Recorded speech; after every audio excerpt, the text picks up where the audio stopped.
Picture this. A brand so huge it pulls in billions every single day. A name trusted by icons like Cristiano Ronaldo and Rafael Nadal. That's Nike, the titan of sportswear. But here's the twist. Its founder? A failed athlete who kicked things off selling shoes from his car trunk. This is the insane, inspiring story of Phil Knight, the man who built Nike from nothing. Get ready, it's a wild ride. Phil Knight came into the world in 1938 in Portland, Oregon, a small town with big dreams. As a kid, he was lightning on his feet. Running wasn't just fun, it was his everything. He dreamed of being a world-class athlete and chased it hard. In school and college, he tore up the track, piling up wins, but he wasn't just fast, he was sharp. In 1962, he nabbed an MBA, all while still pounding the pavement. Then one morning, during practice, reality crashed down. He'd given his youth to running, become one of his state's best. But national fame? International glory? Nope. He was good, not great. At 24, his athletic dream was toast. That day, Phil faced the music. His heart sank, but he wasn't ready to ditch sports entirely.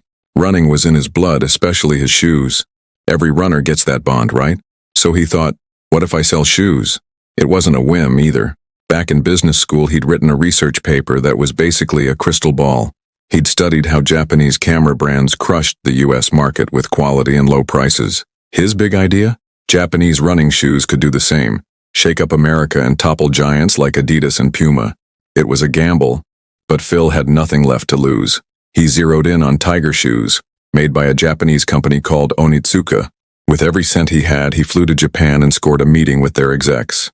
Imagine this, a shy, introverted guy, palms sweaty, pitching to a room of big shots. They asked, "What's your company?" Phil blanked. He didn't have one. Then bam, he remembered the blue ribbons from his racing days.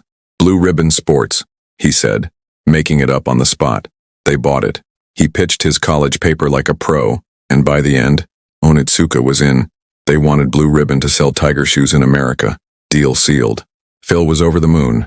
He wired cash for samples, flew home, and waited. And waited. 4 months. No shoes. Onitsuka kept stalling. Soon. But nothing came.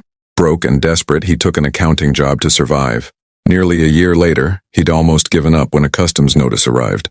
12 pairs of tiger shoes from Japan. He raced to grab them, unboxed them, and showed them to his old college coach, Bill Bowerman. Now, Bowerman wasn't just any coach. He was a shoe-obsessed genius. He'd spent years tweaking sneakers, making them lighter, faster. He loved the tigers so much he offered to join Phil as a 50% partner the next day. Phil's idol was in. It was a no-brainer. They wrote to Onitsuka, locked in exclusive rights for the Western U.S. With Bowerman's genius and a hot product, Blue Ribbon was humming. Then trouble. A wrestling coach claimed he'd met Onitsuka in Japan and snagged exclusive U.S. rights. He told Phil to shut down. 2 months in, Phil fired off a letter, got silence, and booked a flight to Japan. There he laid out his case. Strong sales, big plans. He met Onitsuka's founder, who saw Phil's passion and gave him back his Western rights. Relief. But the storm wasn't over. Year 1, they hit $8,000 in sales. They hired Jeff Johnson, an ex-athlete with fire, and doubled to $16,000 in year 2. Phil pushed hard, doubling, tripling orders, reinvesting every penny, borrowing more. Soon, they were deep in debt. Cash flow tanked, and the bank said no more loans. To keep Blue Ribbon alive, Phil took an accounting gig at PwC, funneling his salary into the business. Meanwhile, Bowerman was revolutionizing tiger shoes. He saw Americans, taller, heavier, needed different designs.